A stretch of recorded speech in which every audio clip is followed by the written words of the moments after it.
I'm Timstradamus, and maybe I don't want to say hello this morning. Oh, ouch. Gloves coming in hot here. I want to say hello.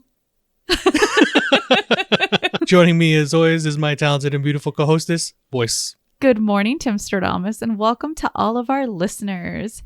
So for today, you get to decide, do you want a riddle or a joke? Hit me with a joke. All right. If 11 elves are in the workshop and another joined them, what would he be called? Unemployed because he's late? Oh, dang. These gloves double hot. He's actually the 12th. 12? Okay. All right. Because he's the 12th elf. 12. Cute joke. So, Voyse, did you want to let our new listeners know what we do here on this channel? I would. Since it's December, ho, ho, ho, and welcome to our new listeners. This is a channel where we unwrap the gift of drama, one AITA story at a time.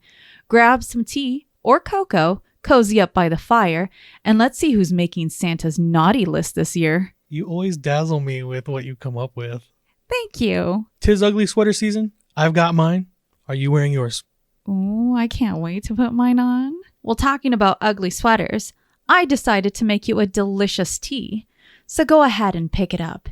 Enjoy that aroma of rooibos tea, cocoa nibs, and peppermint. Peppermint, huh? Along with a splash of cream.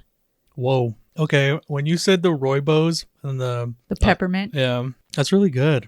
Right? Good It job. brings the holidays right into the mouth. So while you go ahead and enjoy your morning cup of brew, why don't we go ahead and delve into these stories? For any of our listeners wanting to follow along, all story links are in the description below. For our first story, am I the a-hole for telling my mom she'll never have grandkids because of how she voted? I'm coming in hot today. Yeah, you are. Important info. My parents and I, only child, live in a state with very restrictive reproductive health laws. In summer of 23, I, 30 female, came off birth control because of some pretty bad side effects. My spouse, 33 male, and I were always ambivalent about kids. We figured if it happened, it happened. And if not, parenthood just wasn't meant for us. Fast forward to the holidays of 23. While visiting my in-laws out of state, I was rushed to the ER bleeding out internally with what turned out to be a ruptured ectopic pregnancy. I underwent emergency surgery where they stopped the bleeding, but I did lose my right fallopian tube. After this, I went back on birth control and had my doc do a full workup before my spouse and I decided next steps. The workup revealed a large benign tumor on my remaining tube as well as significant uterine fibroids. I was told that any pregnancy I had would be high risk and that carrying to term was not as likely, but also not impossible. Given the diagnosis and that my state has now caused the need for a legal team's input for providing emergency abortions in the case of a mother's health being in jeopardy, I decided to move forward with removal of my uterus and the remaining tube instead of risk death a second time. The surgery occurred the day after the election, and I am recovering well physically, still working on the emotional side. My mom, who really fell down the MAGA pipeline in the last 2 years, called me a few days ago for our monthly catch-up. I had not told her or anyone besides my best friend and spouse about the procedure because I wanted to come to terms with my decision before having to explain it to others. She went off on a long rant about how the new gov will be great for families for when she becomes a grandma and that a national abortion ban would save so many lives of unborn babies. I completely lost it, and I screamed at her that she would never become a grandma, and it's because of how she and those like her voted. I told her I had to have everything removed so I couldn't become pregnant and actually die this time. I hung up after that and had a breakdown. My dad, who is not MAGA, called me a few days ago to let me know he was sorry that I had to make this decision, that he hoped I healed, but that I couldn't talk to my mom like that and that I need to apologize. Personally, I don't want to apologize for what I said. I will apologize for how I said it, but I really don't think I'm that much of an a-hole at the end of the day. So, am I the a-hole? So let's start with the baseline facts of this story. our OP has gone through some health problems, complications that would put her life at risk during a pregnancy. Yes, that could result in their death. Yeah. She also lets it be known, though, that her and her husband are give or take on having a child. But from what I understand, they just had to have a termination. Correct. And then go through getting all the process procedure. To understand what's gone on. Only 2 people know what happened. Okay, and one of these people is not her mother. Correct. So we have the scenario and why she thinks the way she's thinking currently. She just had that surgery, is what she says, the day before the election. Having that conversation with your mom at that point probably wasn't maybe ideal. Or I guess what I'll say is I can understand why you would have that type of reaction, just given what you've gone through. Maybe you should have taken some time away, especially if you knew what your mother leaned towards. You shouldn't base whether or not you talk to someone in your family off of who they voted for. You can even see it within her family because she says it. Her father is not MAGA, but they coexist and love each other. As it should be. You're allowed to have differing opinions. It's okay to think differently than other people,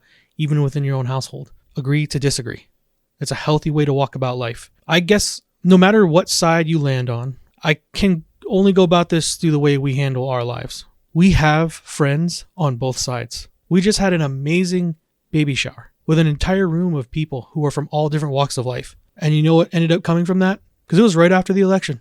Just love. That's all. Everyone knows where they stand. You can respectfully agree to disagree and love each other still. I understand that emotions have gotten high, but just understand that when we are already in an emotional state, like our OP is, maybe coming to the conversation with that being in the background, not only are you upset with the election, you're also going through your personal health issues. That was a powder keg ready to go off. Now your father's asking you to apologize. Correct. Essentially, it sounds like he wants her to apologize for how she said it. I don't know necessarily if you owe anyone a apology. I don't know what your relationship is with your mother and if you guys talk politics very often, or if this was just out of the blue for you and her. We've had conversations with friends when we don't see eye to eye on something. We actually sit there, and I know Voyse has several friends that she does this with. There's an agreement to disagree, but it doesn't affect the relationship. You still love each other. Of course. It's the basis of respect. Not knowing the full extent of their relationship and knowing that the mother did not know what our OP was going through at the time, I have to say I don't think there are a-holes here. It was a bad day for everybody. And we have to learn to give each other grace, especially in those moments. You know, it sounds like their household is very open to different ideas. You can coexist together. It can happen. It does happen. Take care of yourself, OP, though. It sounds like you definitely need to be speaking to somebody. So the consensus on Reddit, it really felt split between you're the a-hole and not the a-hole.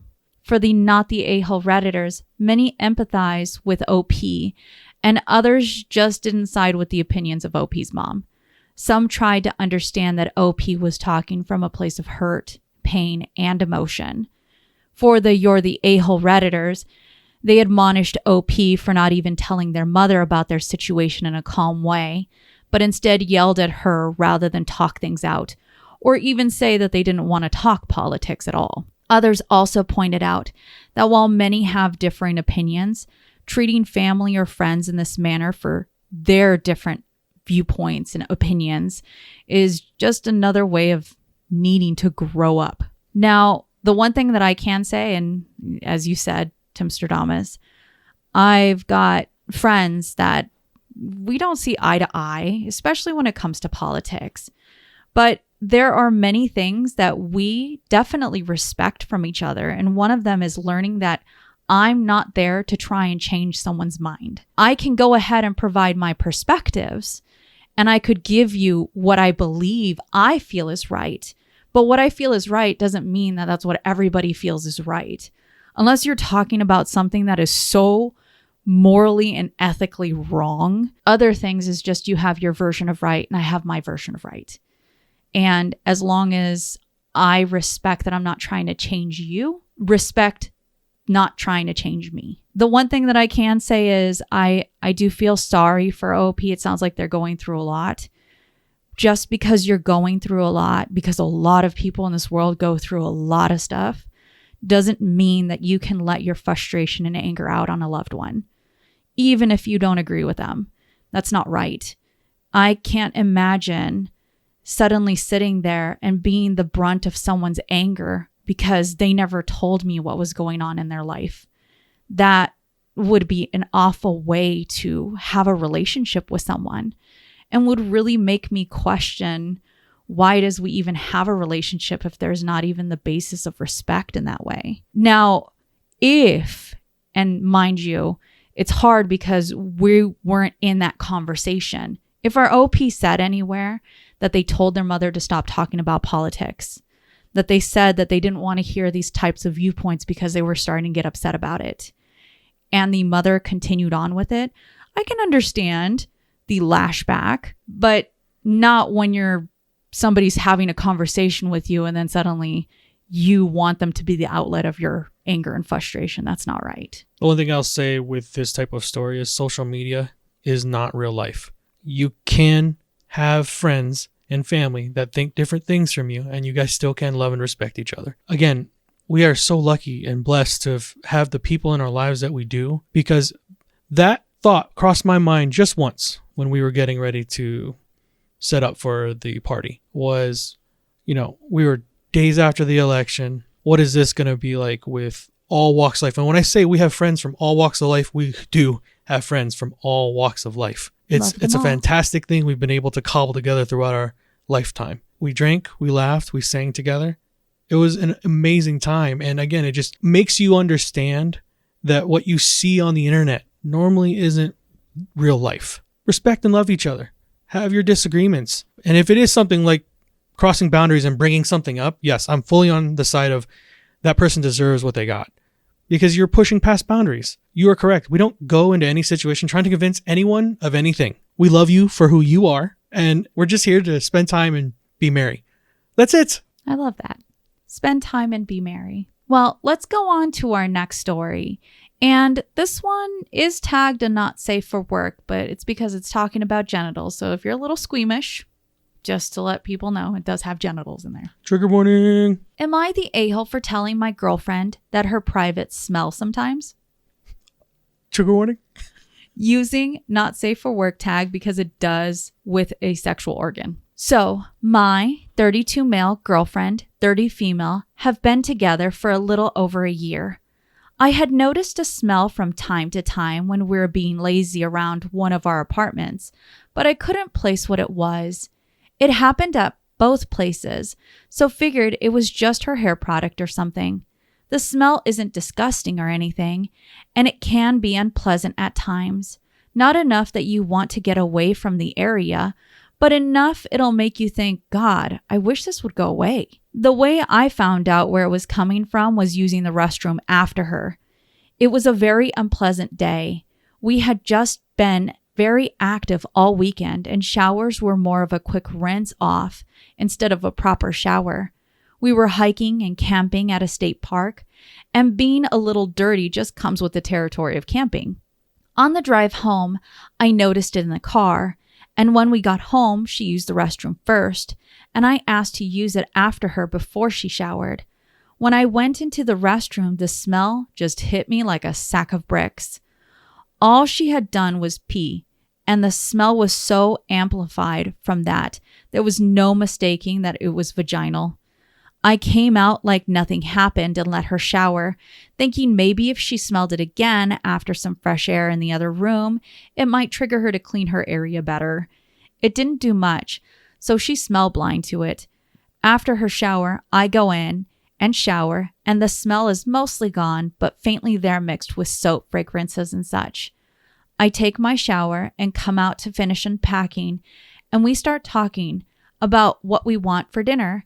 She's in comfy clothes, just a big shirt and some loose-fitting yoga pants, and I don't notice anything at first. We order pizza, and she takes her pants off to snuggle up under the blanket. When she gets up to grab a drink later, after maybe an hour under the blanket, the smell pours out from underneath the blanket. At this point, I'm at a loss for words and don't know how to bring it up delicately and don't want to be rude or anything. She's a very clean person, takes care of her hair, does the face routine stuff. Her hands never have dirt, Clothes are always clean, apartment is spotless, and she picks my place up too when I let it get a little grungy. So she's very clean, and I don't know how this slipped past her.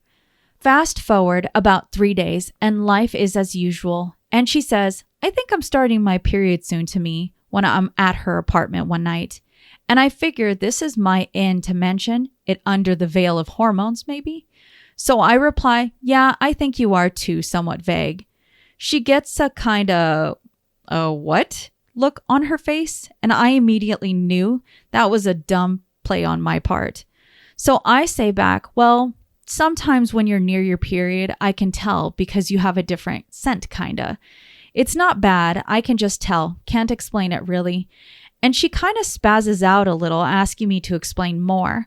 So I started beating around the bush and alluding to it being that I can smell her vagina because of her hormones without explicitly saying that. It results in a short-lived argument, and we don't really come to a resolution and are kind of just distant for a couple hours before I end up heading home to take care of my dog. As a few days pass and she's back off her period, we go to have sex again, and I can smell it a tiny bit, but it's not terrible at all.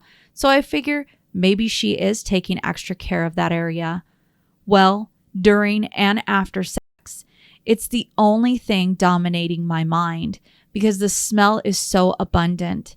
At this point, I'm not sure if I'm constructing it to be a bigger issue in my mind or noticing it more than it is really there because I became fixated on it or something. After we clean up from sex and are going about our normal rest of the night, I more bluntly bring it up.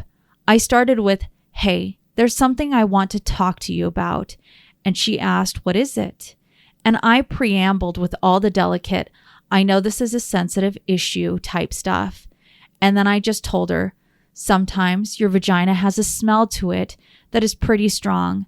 I notice it at home when you're not wearing panties pretty regularly. And she flipped out on me. I asked her to go see an OBGYN about it, or if she could tend to that area better because maybe it's just an overactive gland or something. I have no idea. I'm just spitballing suggestions and I'm a fish out of water at this point. We get into a huge heated argument, and I ask if there's anything I can do with my area that she would like in return, or even my appearance, like shave my beard or anything. And I say I'm worried it could be health issues that she needs to have addressed, but she needs a professional opinion on. She keeps saying it's natural and she doesn't smell anything, and I'm making her feel like she's disgusting and stuff. I just continue with, if I can smell it, I'm just worried it might be there when you're at work and other people notice it but don't say anything. So this ends up with her storming out, and the argument continues over text for a bit before we just reside to stopping talking for the rest of the night pretty much. So now it's been a couple days since then, and she has been pretty distant and hasn't brought it back up. I've only seen her for lunch one day, and she said she's been tired and going home very you're not invited-esque, so I didn't ask to come over. I'm not sure how else to approach the topic or what I did wrong. I don't feel like an a-hole because it's a legitimate concern over something that hasn't always been there, or at least that I didn't notice was there. But she's still clearly mad. So am I the a-hole for bringing this up? Or is this something that y'all just let ride and hope your partner figures it out? Okay. So we're dealing with body stank. It is what it is. So does OP give us their age? Yes. Okay. So our OP is 32 and their girlfriend is 30. I think they've been dating for just about a year. Is that what you said? Yes, a little over a year. Okay. And this problem has only come up recently for him. Correct. The smell. He picks a terrible time to bring up this conversation. What do you mean? Yeah. Maybe don't bring it up when she says, I think I'm going on my period. And then you say, yeah, I think you are too. Real weird like. You opened that conversation up the worst possible way you could have. So, do you think that there would ever be a right time to bring this up? Yes, 100%. Apparently not anywhere near the period, though. No. I guess I said it wrong. You can definitely bring it up during her period if that's what she's going through, right? That's something that's out of your control. But bringing it up off of the segue that she gave you, not the right time. I can understand that. That's not a good one. Going and saying, hey, look, I am smelling a different smell. We've been together for over a year. It worries me because he is correct on some of that. When we do smell things that are different, maybe an odor that's not been around for over a year, that can be the indicator to health problems. So that might be a good way to have broached it. But he shot his shot, that's for sure. He did. It is good for you to have conversations when things bug you. There are a lot of people who are very self-conscious of the way they smell. Not just upper body, but lower body as well. So people can be sensitive to them. I'm not so much. I really don't care. But to be honest, I love dirty dog smell. He does. If I could capture that in a scent and have it on me, I probably would. Is that You're gross? So weird. But I take care of our dogs, okay? But when we start smelling those things, they get baths and everyone has their thing. So maybe for me, dirty smell isn't a bother. But for this OP, it definitely is. I can respect that you're allowed to think and talk about the things that bother you. Do I blame him for bringing it up again? Because it kind of sounds like maybe the first time she wasn't even, because of what you brought it up, wasn't even willing to listen to you. But I even have to stop myself in the middle of that because he says he doesn't really smell it till afterwards. Correct. So maybe she was already on top of that and maybe that is her scent. I'm not really certain. I'm almost as lost as he is as far as that's concerned. Maybe there is a health problem going on. I don't know if you're dealing with a yeast infection or there could be plenty of things going on. It just would worry me as well if we've been together for over a year and all of a sudden there's a new scent. That would put up alarm bells for me, and I would push for us to go seek at least a medical opinion about what's going on. And this is how I know you love me. I do. But you do no different than for me. Of course. Even though I know you hate the doctors. I hate them. But I would want someone to do that for me, even if it is a tough conversation, because it is something a lot of people can be very self-conscious of. But just know, it's natural, like she says, but we need to make sure it's healthy natural, not the other stuff. So, OP, you're not the a-hole in my opinion. The consensus on Reddit is our OP's not the a-hole. For many Redditors, both men and women, they've actually experienced this. For some, it was due to yeast infections, while for others, it is actually more of a body imbalance after being intimate. Weirdly enough, there was actually one Redditor that said that they found out that they were kind of allergic to the sperm. Okay. And it caused them to have this smell. Something as simple as hands or facial hair not being clean when heading down to private areas can also be a real problem and can cause smells. Now, the topic is touchy, but it's not meant to be an attack. And I think that's where I will emphasize, yes, we get a little squeamish sometimes talking about, these intimate topics on our privates, but it's the same as any other part of your body. You can get sick, and there are your loved ones, especially the ones that you are intimate with, that would be able to help you better catch if there's something that's wrong. Now, I think a lesson to be learned is that you should always get yourself checked out, either as a man or a woman, on this kind of stuff. There's many things that men can carry, like yeast infections that don't bother them, that can actually be given to girlfriends and wives and can cause them to unknowingly either suffer physically from itches and stuff to just smells. I can understand that the talk would be uncomfortable and would feel as if someone's attacking who I am, especially since Timstradamus, I have my own cleaning workout. And I am very self-conscious about my smell. I don't like the smell of wet dog or dirty dog. I like the smell of clean dog, but I digress. We're all a little different. Well, let's go on to our next story and see what you think about the refusal to cater to dietary restrictions. Am I the a-hole for refusing to cater to one student's dietary restrictions when bringing snacks for my son's third grade class? My son's in 3rd grade, and his teacher asked if parents could help by bringing snacks throughout the year. Lunch is later in the day this year, so these snacks help tide the kids over. It's all voluntary, and the only request was to avoid peanuts. I've contributed a variety of snacks so far: Cheez-Its, beef jerky, fig bars, and Ritz crackers. My son mentioned that one girl in the class didn't like any of the snacks I brought.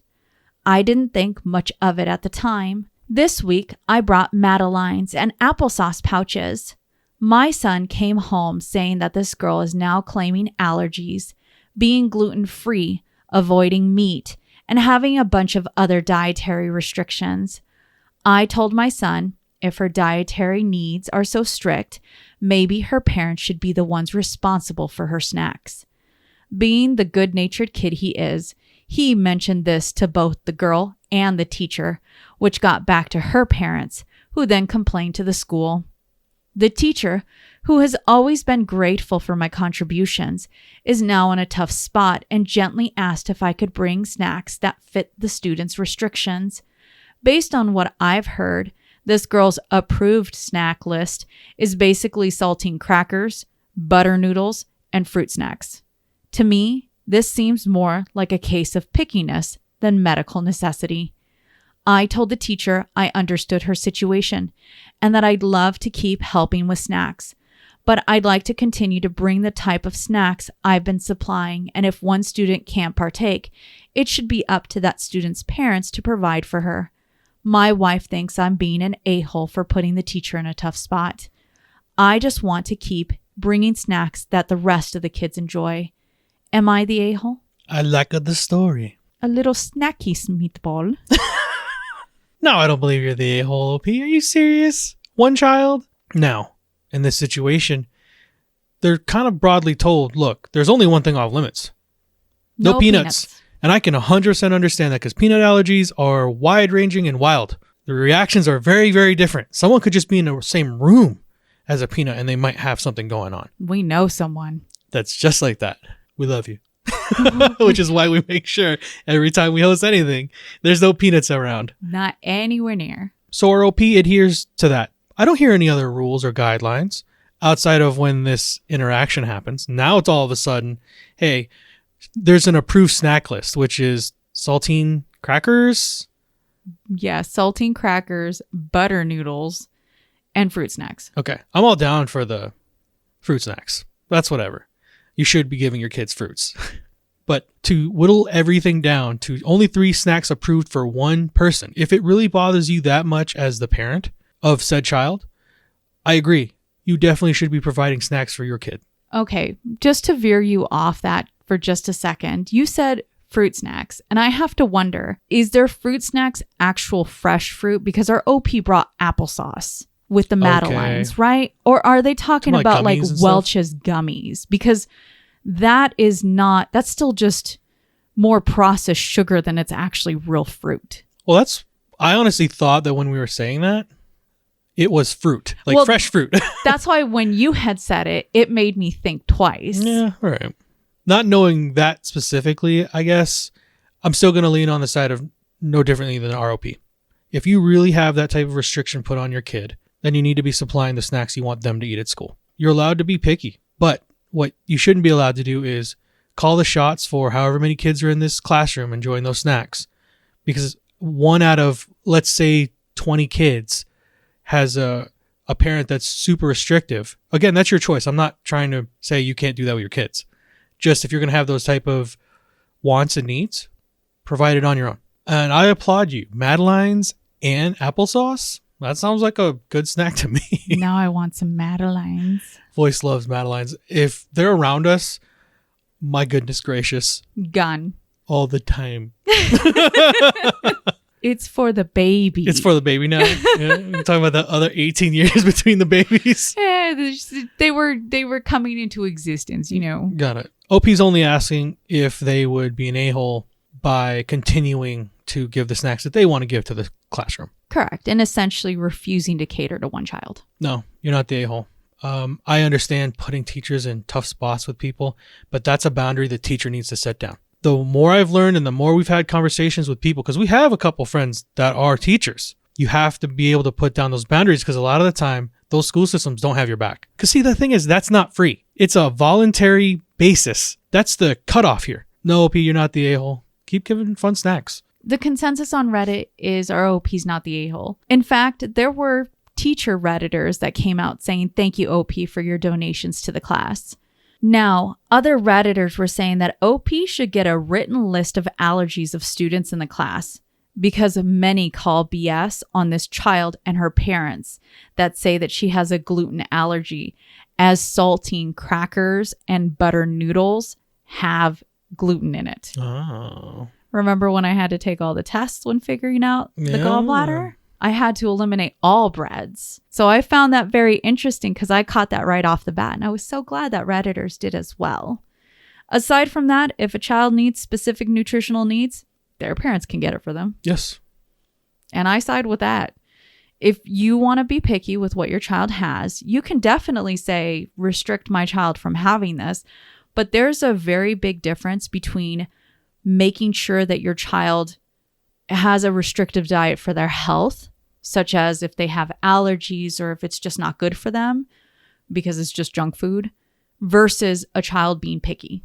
And honestly, I find it very gross for those parents to try and utilize allergy restrictions as a way to get what they want of their child, because it's essentially teaching their child to manipulate others. Stay strong, teacher. Stay strong. And stay strong, OP. You're doing good by those kids. Yeah. Ritz crackers are amazing. I can't believe how somebody would even complain about that. Saltine crackers versus Ritz crackers. It's Ritz crackers all the way. They were complaining about Ritz crackers? Yeah. Because one of the snacks was, Cheez-Its, beef jerky, fig bars, and Ritz crackers. How can you complain about Ritz crackers? I can't be around Ritz crackers. Those sleeves disappear real fast. They do. You love them so much. Mm-hmm. Well, let's go on to our very last story of the day and see if I can embarrass you just a little. Today, I fucked up by calling my professor daddy during a Zoom class. What are you doing? So yeah, this happened earlier today, and I still want to die.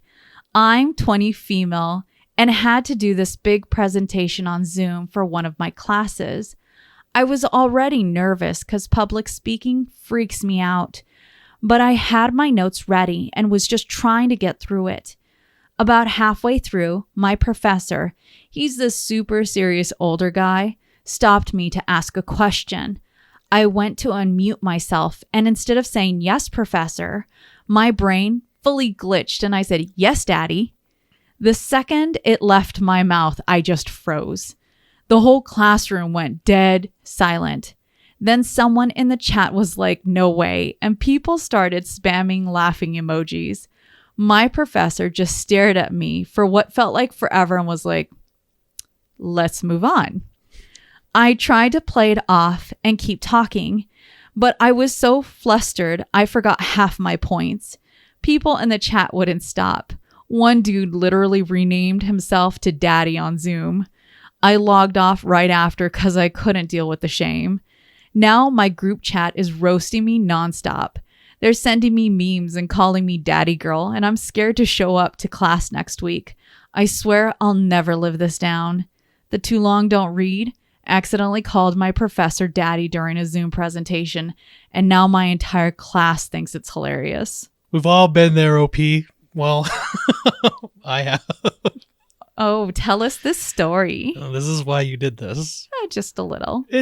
I hope that we're seeing it for the fun that it is, and they're not really struggling with the embarrassment of all of that. Because I'm not certain, because how you read it, it comes to me as a playful, hey, I messed up, and it is embarrassing. But it could also be seen from, I messed up, and this is really hurting my mental health. It's not like that. Based on our OP's comments, it sounds like they're more embarrassed and that this is just an embarrassing situation. Okay. Not that they're truly traumatized. Cool. Now that I understand that, because that does affect how I carry myself through this conversation, is, hey, you're looking at it in the best way you possibly can. It's a cringe moment. Some of us go through that. I had that happen to me. I think I don't know. I'm certain it wasn't in college. And it wasn't in Zoom, because back when we were in college, the internet wasn't like the internet today. There was no such thing as Zoom. No. Or conference call situations. So you did everything in person. And I remember, I'm pretty certain I was in a marketing class, and I remember my teacher. She was great. Me, not so much on that day. Because I remember her calling on me, and I don't know, and I don't understand why I did it. And I didn't say mommy. Okay. I didn't say the way she's going with daddy. Yeah. Yeah. I said, okay, mom.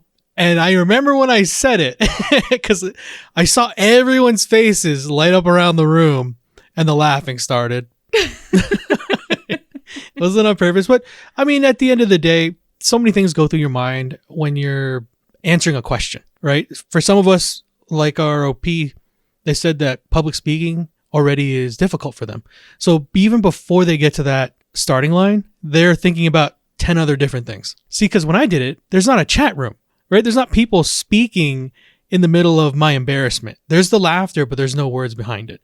In here, it's like a live stream that just happened to her. And now she gets to see all the chat go down. And you're like, oh no. You said someone changed their name to daddy. So Yeah. you instantly got this whole group of kids that are like going in on you. At least all I had to deal with was laughter. The teasing's just a part of it. You learn how to those are the type of things that help you get more confidence. You made the mistake. How do we move forward? By just taking the next step. And laughing at your mistakes sometimes. They happen. I thought of you, and I think the closest, because I've never accidentally called someone, mom, dad, or anything on accident like that. The closest thing that I got was when I started working and I was doing the collections calls. And when I hung up from the phone, I said, I love you. And I heard silence, and all I did in embarrassment, because I didn't know what to do, I just quickly hung up the phone. I think I remember that story. You came home and you told me about that. And I was just like, oh, I can't believe I just did that. I can't believe. And ever since then, I mean, I can just imagine that this person probably got a really good laugh out of it. But for me, it was so awkward. I was just getting used to doing these types of like cold calls on collections. How difficult is that? To go ahead and make sure that everything's good to go. And then at the end, you flub it up. We all do it. It's a part of growing and school and the whole life experience. It happens. You just got to put the next foot forward and, laugh at your mistakes, like you said. I think, if anything, when people get these sort of titles wrong, I have to wonder, did your professor remind you of your mom? No, she was amazing. Or in this case, did this professor remind our OP of their strict father? And maybe that plays a little into the subconscious. You might have those things. What was our last story? That was our last story. Good stories today. Yes. I try to find ones that were thought-provoking and maybe a little controversial. But it's good to have the controversy every once in a while. It's good to have different viewpoints.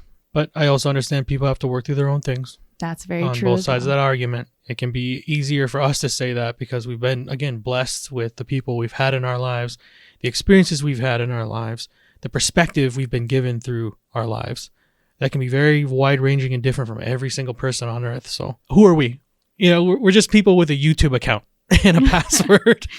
Well, as our stories come to a close, don't forget, you see in the world what you carry in your heart. If you have enjoyed listening to us read and talk about today's stories, please rate, subscribe, and turn on that little bell notification so that you can get new content from us. And actually, this Wednesday, we have a little twist coming to our episodes. We do upload AITA stories on Mondays, but this Wednesday will be different, and possibly all future Wednesdays. We also have our Damas After Dark episodes on our Patreon, which leads me to thanking all of our Teatreons. Thank you so much for all of your support, truly. Yes, we love and appreciate every single one of y'all. And as always, listeners, we look forward to hearing your opinions in the comments below. What did you think about the stories today? I thought they were fun. Yes. Especially that last one. Enlightening and embarrassing. I love cringy things when you're cringe. Yeah. Not when I'm cringe. I have plenty of stories. And remember, if you post it, maybe we'll see it on the internet. I'm so excited we have leftover pizza in the fridge. Oh, hell yes. Let's go.